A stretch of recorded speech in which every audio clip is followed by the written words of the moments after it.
Hehe, poepoe, gezellig, lekker. If you ever come here on a trip to the Netherlands, then I'm very sure that you will hear people say these words. And in today's video, you are going to learn what they mean and how they improve our quality of life. The Netherlands consistently rank high among the world's happiest countries, and that is not just because of our stroopwafels, although they do help. Today I want to share 10 tiny Dutch habits that make my life better, and these are very small things on their own, no big life-changing ideas, but together they do help to make my life feel lighter, more fun, slower, and more connected. These are some of the things that make me love living here, and hopefully they can also be inspiring for all of you in small ways to maybe find some more happiness, joy, and balance in your own life too. And today's video has a sponsor, which is Skillshare, and I'll tell you more about them later. For now, you know what I'm gonna say, grab yourself something nice to drink if you want, and join me. I have some fennel tea right here, and let's get started. The first Dutch habit that I want to talk about that improves my life is sending out physical cards. We Dutch people love to send out physical cards, and we don't just do this for birthdays and for Christmas, although we do. We also send them for basically any kind of life event. If someone is moving, gets a new job, gets married, has a baby, we also send out cards for graduation, or if someone is sick at home, we will send them a get well card, or just a random card that says thinking of you. Sending out physical cards is still very popular here, even with the other options that we have now that are digital and that are much quicker and easier. Most people still prefer to get physical cards. Now, of course, it also happens that people send each other a text message on their birthday or something quick and easy, so cards are not mandatory, but we do like to send cards. It shows that we took the time and effort for someone, it shows that we love and appreciate someone, and it's just like a personal touch. In fact, many people have a little box in their home somewhere with, all kinds of different greeting cards that they can just grab a card from if they want one.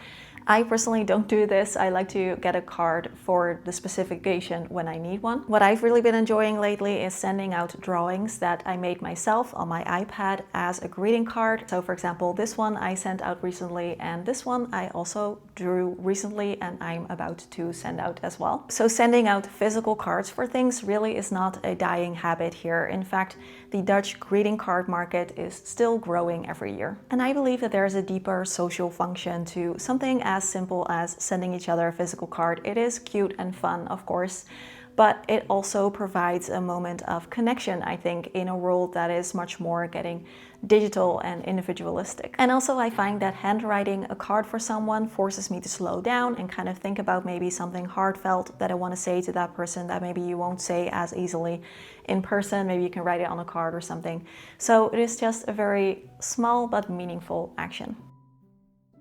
All right, number 2, let's talk about hehe, which is something that Dutch people say a lot. And it is not actually a word per se, it's more so an expression of relief or satisfaction. So maybe after a long day at work, we come home, we sit down, we take off our shoes, and then we say hehe. Or maybe you've been on a hike and then you sit down somewhere at a terrasje, which is what we do here, outdoor seating at a cafe, and you'll say hehe. It's what you say when you're pleased something is over, but more so also to express your satisfaction in that moment. Kind of say like, this is nice. And that ties in very well with another Dutch word, which is onthaasten, literally translating unhurried, to be unhurried. And we like to kind of like take little moments of the day to purposefully slow down the pace a little bit and take a break, and to be unhurried, because we believe that those moments when we don't have to do something or go somewhere are very precious, and we really like to enjoy them. For example, a few years ago, friends of ours came over from the US to hang out with us for a couple of days on their trip. This was Sarah and Jake. You might know Sarah from her YouTube channel, Abundantly Minimal. And we had a blast together, the 4 of us, for like a week. We hung out together every day, and we took them all over the country, all kinds of different cities and different places to show them around. And then several times a day, we'd say something like, hey, you wanna sit down here, have a drink, take a little break? And I remember that Sarah was kind of like a little bit shocked, but in a good way, when she said like, you take breaks often. And it's really nice. And this is exactly what I was talking about, those little moments to be unhurried, to pause and slow down. And that's really something that we like to do. So if you're ever with a Dutch person and they say hehe, then you know it is a good sign. All right, number 3 is talking in a circle. We Dutch people have a way of kind of organizing ourselves in a circle whenever we are in a group of people. And this can be anything from like 3 people up to 15 or 20 people. We like to arrange ourselves in a circle. You see this most often at Dutch birthday parties, the famous or maybe infamous Dutch circle parties. I found it interesting that you just sit and talk in a circle. I like to sit in a circle. This just means that if it's someone's birthday and they invite people over to their house to celebrate, we kind of like take our chairs and we place them in a circle and we all sit down on the chairs in a circle and we just kind of chat together. And this can be really funny after a while when the circle gets bigger and there are more and more people there, and people will have conversations with someone on the other side of the circle, but kind of like people are like talking through each other and it gets like this a little bit messy, but it's always very cozy. The reason we do this is that in a circle, everyone is included and no one is being left out. We really have a culture of consensus here where it is valued that everyone can give their opinion and then we kind of reach some kind of conclusion that works for everyone or for most people. And so with the circle, no matter if you are actually like talking or not, you're still kind of like a part of the group conversation. And then the thing that some people find strange is that when someone comes in, we congratulate everyone. So we don't just congratulate the person whose birthday it is, we congratulate everyone in a circle, and someone just kind of goes around the circle giving everyone a hand and saying congratulations with the birthday person. So it's also just a way of like greeting each other, because usually like you will know everyone that's there. And then it's kind of like maybe a personal preference thing or more so like a family preference thing, but some people just give a hand and say congratulations. Other people give each other 3 kisses on the cheeks. That is what we kind of used to do here before the pandemic, but kind of like since the pandemic, I feel like this has maybe decreased a little bit where people just give each other a hand, and I actually prefer that because I don't want to be kissing everyone on the cheek. So I don't know, it's kind of like a personal preference thing whether you give someone a hand or 3 kisses. For me personally, if it's someone that I know, I'll just give them a hug and a handshake. And I really get that the Dutch circle parties are strange for people who come here who are not used to that. But I personally really like them because it is what I grew up with, and I think that they are very cozy. Because it's so common in Netherlands, first you ask, what do you want for your birthday? Straightforward, no guessing. Once I remember, there's a host, actually, he said, I moved to a new house, I want a trash can. And like, who wanted a trash can on your birthday? But I'll give a recent example of how this can also just be very nice. For example, if you go somewhere where you don't know that many people or you don't know anyone. Like I was invited on a vegan food tour recently, and I was invited by 2 people who I kind of knew, but it was a group of people of maybe like 20 or something people that I didn't know anyone. And also I arrived there much earlier than the people that I did know. So when we all kind of met up for the food tour, like before we took off, everyone was arranged in a circle. And you just kind of join in the circle and everyone will just kind of like make the circle a little bit wider to make space for anyone new joining in. And that way you're already kind of like a part of the group and you won't have to like stand on your own being like awkward, being like, I don't know anyone here, you're immediately included. And that makes it just a lot easier to go places where you might not know that many people. All right, number 4 is saying hi and bye when entering and leaving stores or cafes or basically any kind of shared space. I've heard that this is quite strange for some people who are not from the Netherlands, but this is something that we are very much used to. So when we enter a place that is a public space where there's like other people there, and also when we leave, we are kind of used to saying hi and bye. And there are several ways to say bye in Dutch. But the one that you will hear the most often is doei, or we say doei doei, or some people really stretch it out and it becomes doei. I remember also when Sarah and Jake were here, Sarah loved this. She was always saying doei, doei doei. So also at a cafe, it's just a way of kind of acknowledging that, you know, the people that work there took care of you as a customer, and it's kind of weird to just pay your bill and leave. So when we like leave, we move towards the door, we'll kind of just turn around and be like doei, and then the people who work there will also be like doei, and it's just nice. I'm used to it. But this also goes, for example, when you're entering a waiting room at a dentist and there are people there, any kind of shared space where it's just a way of like acknowledging the other person. It's a way of saying like, okay, you're not invisible, I see you. It's just like, hey, good morning, something like that. And then when you leave, it's like doei. We also greet and thank the bus driver. For example, when you enter the bus and you do your little check-in with the card, you say hi or good morning. And then when you leave the bus, it's also very normal to say thanks to the bus driver, which is really something that doesn't happen so much anymore in the bigger cities, I find. But when we travel outside of the bigger cities in the Netherlands, it is still very normal that you will hear everyone when they're leaving the bus say thank you or bye or something like that. And I think this also reflects a deeper cultural value, one of like everyone is equal and there's a sense of openness. So Dutch culture is really egalitarian. So we like to acknowledge the other people, like the other person who was there. We don't just leave without acknowledging that they were there. And I like that. It creates moments of small connection throughout the day. Number 5 is preferring hot drinks over cold drinks. A very important word in Dutch culture is gezellig. It means coziness, but it's also about spending time with someone in a meaningful way. It's about togetherness or warmth. And something that is considered very gezellig is a warm drink. So something that I personally really like when we want to create a moment of connection with someone, usually we will choose a hot drink over a cold one. I think one of the reasons is just that warm drinks take longer. You need to prepare them or steep the tea, you need to cool down. Then you can drink it slowly. You cannot just kind of like gulp it back. So by choosing a warm drink, we are choosing to be able to spend more time with someone. And it's also customary here, if you order a warm drink at a cafe, like coffee or tea, you will get a small cookie to go with it. So it is very small and it is just one, so it's not customary to ask for another one. That's Dutch moderation for you.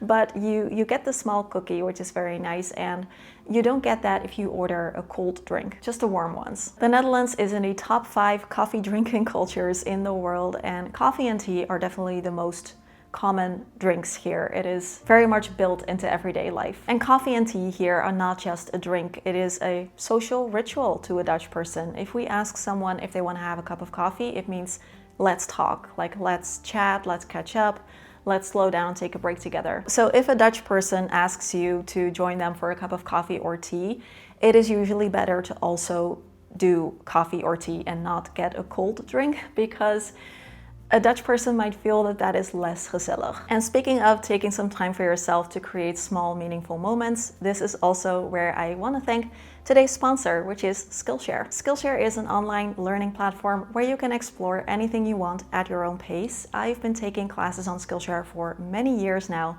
and what I love about it is how it makes learning something new so accessible and low pressure. Their classes have really helped me out with this channel. For example, when I got this camera that I'm using right now, my first DSLR camera, and I didn't know what to do with it, Skillshare had classes to help me out. But I've also taken so many of their classes just for fun. Classes about art journaling, meditation, creating digital art on my iPad, also plant care, matcha, self-care, mindfulness classes. The other day I took a Zentangle class from Riddhi Rajpal. I made this drawing, and I also made this drawing. This one came out a little wonky, but I like it. Maybe for you, you'd finally like to learn how to sew your own clothing or play an instrument or sing. Maybe you'd like to take a class on business, marketing, or just drawing for beginners. They also have a ton of crafting related classes. I want to do Sharon Stevens' class next called Doodling for Beginners. This is a beginner friendly drawing class where you learn all kinds of fun doodles to calm the mind and unwind, which looks exactly like my kind of class. If you want to take some time for yourself and have more small, meaningful moments or learn something new, then I really recommend checking out Skillshare, and you can do that for free because the first 500 people to click my link in the description box or scan this QR code right here will get a 1-month free trial. So you can try as many classes as you want, see if you like it. If it's not for you, then you can cancel within your trial and you won't be charged, but I'm pretty sure that you will like it because there are so many great classes on there. Big thanks to Skillshare for supporting the channel, and let's get back to the video. Alright, number 6 is natafelen. After a meal, what we will sometimes do is natafelen, literally after tabling. This is the time of the meal where everyone just kind of stays seated to rest and chat. And sometimes, again, there will be tea or coffee. We don't do this with every meal. Most people here do lead quite busy lives. People have a lot going on. But especially if you like invite people over for a dinner party or something, or if you just have dinner with the family and everyone has time, people like to stay seated and natafelen. I really like this. It feels nice and cozy. And also after a meal, you're typically like a little bit full. So maybe you're feeling a little bit tired or relaxed and you don't like immediately want to do the dishes or something like that. So I really like just kind of putting off the next bit of the day to kind of hang in the moment a little bit more and continue to chat and rest a bit. Dinner in the Netherlands is still very much a sit down together moment in most families. With many people, it's like the only time of the day when everyone is together and you can kind of like talk and chat about each other's day and catch up. So usually it is no screens allowed at the dinner table. Number 7 is exclaiming gezellig and lekker all the time. And we really do say that a lot, kind of nonstop when we're hanging out with people. And I actually kind of like that. It is a way to show appreciation and also like let the other person know that they're being appreciated, that you enjoy your time together. So it's just a way of like not taking things for granted and really enjoying the moment. So I've already explained what gezellig means. It is coziness, togetherness, spending time with someone and having a good time. And when we like see someone that we've been like looking forward to meeting up, then at the start of our thing we will say like, oh, it's so gezellig, nice that you're here. And then at the end as well, everyone will say that they had a gezellig time. So it'll be like, yeah, it was so gezellig, yeah, it was so gezellig. And then, I know this is weird for people who are like looking at us Dutchies going off like this, but we like it because we like to let the other person know that we appreciate them and that we've had a good time. And then lekker is another word that we use all the time. Lekker literally means tasty, so you can say that food is lekker, food is tasty, but we use it for things like activities too. So we might say like lekker hiking or lekker to the beach. Or if a chair is comfortable, we will say that the chair sits lekker. Or if the weather is nice, then we will say the weather is lekker. So lekker actually means kind of like this feels good. And if someone makes us food, we will let them know and tell them quite a few times that it is very lekker. And then we will do this, which I actually recently learned is a Dutch thing, and not everyone does this, but when a Dutch people does this, it means lekker. Let me know in the comments, is this something that you do in your country or is this weird for you? Let me know. Number 8 is getting groceries 3 to 4 times a week. Compared to countries like the US or the UK, Dutch people tend to go to the grocery store more often, around 3-4 times a week, for a smaller shopping haul, instead of just one big shopping haul like once a week or once every 2 weeks. And that goes for me and my partner as well. We go about 3 to 4 times a week. This is because of 3 main reasons. And the first is just that our homes tend to be smaller, so we have less storage space for bulk shopping here. Even something small like a fridge is smaller here, so we won't have that much room to put everything in our fridge. And also many people's homes, including mine also, we don't have a built-in pantry. Some people do, but we don't. So everything we buy has to be stored in the kitchen cupboards. We don't have another place to put the things that we buy on bulk. So because of that, we don't have that much in the home at all times. The second reason is that we love things to be fresh, especially fresh produce.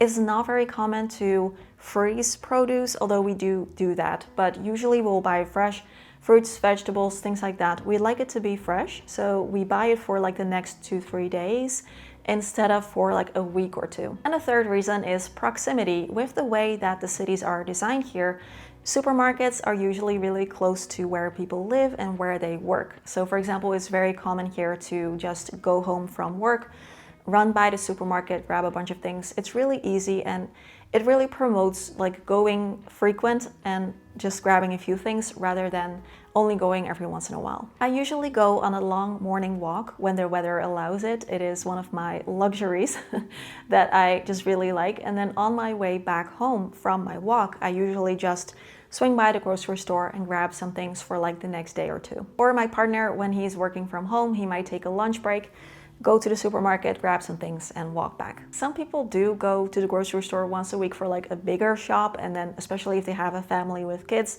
they will bring their car so they don't have to like lug back a bunch of groceries themselves. But for us, we don't have a car, so we don't grab more than what we can fit in our backpack and maybe a small shopping bag. In the Netherlands, the supermarkets are deeply embedded inside the neighborhoods. So many people have a supermarket within like 1 or 2 kilometers from their home, and it doesn't necessarily require driving. So it is very normal to just walk there or bike there. And I know this is a very personal thing. You might be watching this and thinking like, I would hate this. I don't enjoy going grocery shopping, so I don't want to do it more often. But I really like it because this way shopping is a lot more stress-free, and it is also a great way to get in extra movement without like having to actually do a workout or exercise. Because I go grocery shopping a couple times a week, I immediately get those walks in, and it is a great form of exercise. And also because I'm not grabbing so much every time altogether, it is very stress-free. I just grab a few things, I go to the self-checkout, I do the thing, and then I walk home. So because of that, it is more enjoyable. There's less overwhelm, there's less decision fatigue. It also helps me to prevent food waste because I'm not buying so many fresh things all at once. And this is one of the biggest reasons why we can live here without owning a car. So I really like this. Number 9 is complaining about the weather. It's no secret that the Dutch weather can be awful. It is often rainy, windy, dark, gray, gloomy, just kind of miserable. And it can be very nice too, but overall the weather is just quite unpredictable. It can be sunny and then 5 minutes later it can be rainy, and then 5 minutes later it can be sunny again. And we might say rotweer, kutweer, takkenweer, pleursweer, schijntweer, hondenweer. Really, we have no shortage of ways to complain about how awful the weather is. But talking about the weather here isn't really about the weather. It is a social tool. It is an easy icebreaker. It's a safe topic, and it is a shared experience. And psychological research shows that shared complaining can strengthen social bonds, especially when it is a safe, neutral topic like the weather and when both people can relate to it. And also the light venting is just nice. It's a way to just kind of let off steam a little bit and also build like a bit of trust and connection. There is this like we're in this together feeling. So in the winter we are complaining about the rain and the cold and the nastiness, and then in the summer we're complaining about the heat and the humidity. On the flip side, if the weather is nice, everyone goes outside. And number 10 is planning ahead and using our calendar for everything. Coffee dates, dinners, hangouts, holidays, whatever it is, these things usually get planned weeks or sometimes even months in advance. I know this can be a bit of a culture shock for people who come here who are used to doing things much more spontaneously and just asking your friends if they want to hang out now. Because Dutch people, I'll admit that, we are not very spontaneous and we like to plan these kinds of things. So open-ended invitations like, yeah, let's hang out sometime, are not really taken that seriously here unless they actually schedule a date with you. And that can easily be like 5 weeks from now. As someone who is a highly sensitive person, I really enjoy this because this helps me to keep my calendar in check and to make sure that I have enough downtime in between work and other kinds of activities, because everything is planned and unannounced interruptions are very rare. And Dutch culture scores low on power distance, meaning there is less hierarchy and more shared control. So by planning things this way, there's like common ground and no one imposes, and everyone knows exactly what is agreed and when. And yes, we arrive on time. So if you plan a coffee date with a Dutch person 6 weeks from now on a Tuesday at 11 a.m., they will be there on that Tuesday at 11 a.m. But with this one, I truly understand that some people find this very weird and a little bit annoying. All right, that's it. 10 tiny Dutch habits that make my life better. I would love to hear your thoughts. Are any of these relatable for you? And what are your thoughts on them, and where are you from, and how do you do things instead? I would like to know.